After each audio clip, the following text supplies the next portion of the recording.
Hello guys, welcome back to our channel. So in today's video we are gonna discuss about how to clear account assistant exam in 20 days. Yes, you heard it right. हम आज की video में बात करेंगे कि हम account assistant JkssB panchayat account assistant का paper 20 days में कैसे क्लियर कर सकते हैं। जी हाँ, जैसे कि आप सब लोग जानते होंगे या जिनको नहीं भी पता है, account assistant JkssB account assistant के लिए टेंटेटिव डेट जो है रिलीज़ कर दी गई है, वो है 15 से लेके 20 अक्टूबर 2020 तक।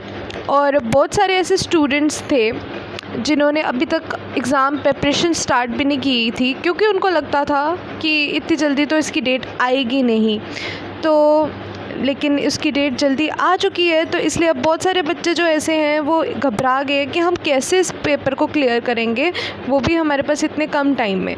तो हम आज आपके लिए वीडियो लेकर आए हैं जिसमें हम आपके साथ कुछ टिप्स एंड ट्रिक्स शेयर करेंगे, जिससे आप अपना अकाउंट असिस्टेंट का पेपर डेफिनेटली क्लियर कर सकते हैं अगर आप ये टिप्स एंड ट्रिक्स को फॉलो करते हैं।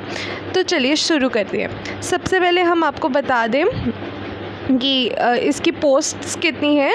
1889 पोस्ट हैं इसकी अकाउंट असिस्टेंट की in the department of rural development and Panchayati Raj. ठीक है, इसके फॉर्म्स फिल हुए थे 20 जुलाई से लेके 31 अगस्त तक।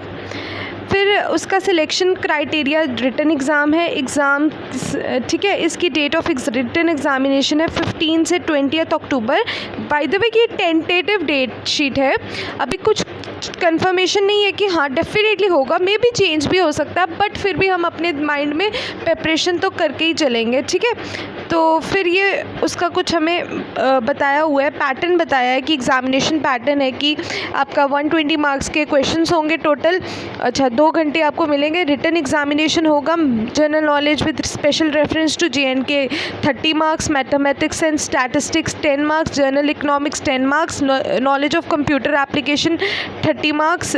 उसके बाद आपका है, इन्होंने शायद से कुछ मिसप्रिंट कर दिया, उसके बाद आपका है साइंस है 30 मार्क्स का, साइंस आपका 10 मार्क्स का है, और अकाउंट्स है, अकाउंटेंसी एंड बुक कीपिंग है आपकी 30 मार्क्स की। ठीक है, ये देखिए, ये हमारे पास जो इन्फॉर्मेशन आई थी डे शीट की, ये वो है, आप देख सकते हैं। और इसमें आपका 4th क्लास के भी लिखा हुआ है, वो भी आपका 22 अक्टूबर से लेके 28 अक्टूबर तक होंगे।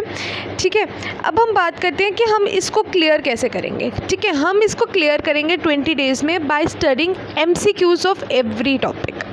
अब आपको ये बात ध्यान से सुननी है हमारी, क्या इसका क्या मतलब है। देखो, अब हमारे पास सपोज़ कर लो 20 डेज़ हैं, अगर हमारे एग्ज़ाम 15 अक्टूबर से स्टार्ट होंगे तो हमारे पास 20 डेज़ हैं या उससे भी कम ही डेज़ है। ठीक है, तो हमने क्या करना है, अगर हम जिन्होंने बिल्कुल स्टार्टअप भी नहीं किया हुआ था और वो अब जाके सारी थ्योरी पढ़ना शुरू करेंगे हर एक टॉपिक्स की, तो डेफिनेटली टाइम उसी में चला जाएगा, तो सारा टॉपिक तो क्लियर नहीं होगा ना, कवर नहीं होगा।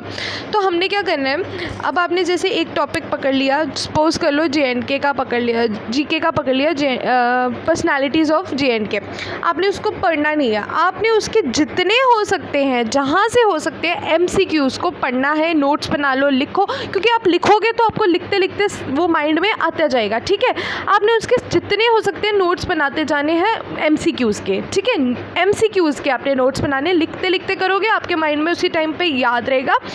आपने सिर्फ और सिर्फ MCQs पढ़ने, आपने थ्योरी को बिल्कुल हाथ नहीं लगाना, जितना हो सकता है MCQs को पढ़ो। फिर उसके बाद आप पुराने सालों के पेपर्स देखो, उसके बाद जब आपके MCQs काफ़ी ज़्यादा हो जाए तो आप मॉक टेस्ट दो, प्रैक्टिस पेपर सॉल्व करो, उससे आपकी प्रिपरेशन जो है बहुत अच्छे से होगी। क्योंकि एट दी एंड देखा जाए तो आपका जो एग्ज़ाम है वो MCQs बेसिस पे है, थ्योरी बेसिस पे तो नहीं है। आपने कोई एस्से तो नहीं लिख रहा या रिटन तो नहीं कुछ लिख रहा ना, आपका ऑब्जेक्टिव टाइप पेपर है, थ्योरेटिकल पेपर नहीं है, तो बेसिकली तो आपको MCQs ही पढ़ने हैं ना।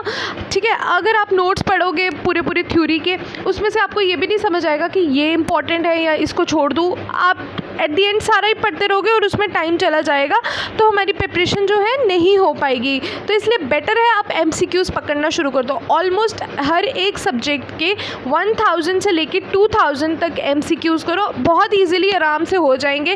हर सब्जेक्ट को अगर आप 5-5 दिन दोगे तो जैसे आप 3 सब्जेक्ट है ना जो 30 मार्क्स के, उनको 5-5 दिन दे देना, बाकी जो 10 मार्क्स वाले हैं उनको 2-2 दिन में कवर कर लो, तो आपका अच्छे से आराम से सिलेबस जो है कंप्लीट हो जाएगा। और डेफिनेटली अगर आप इसको अच्छे तरीके से प्रिपेयर कर लोगे MCQs के, तो आप डेफिनेटली क्रैक भी कर लोगे अकाउंट असिस्टेंट का पेपर।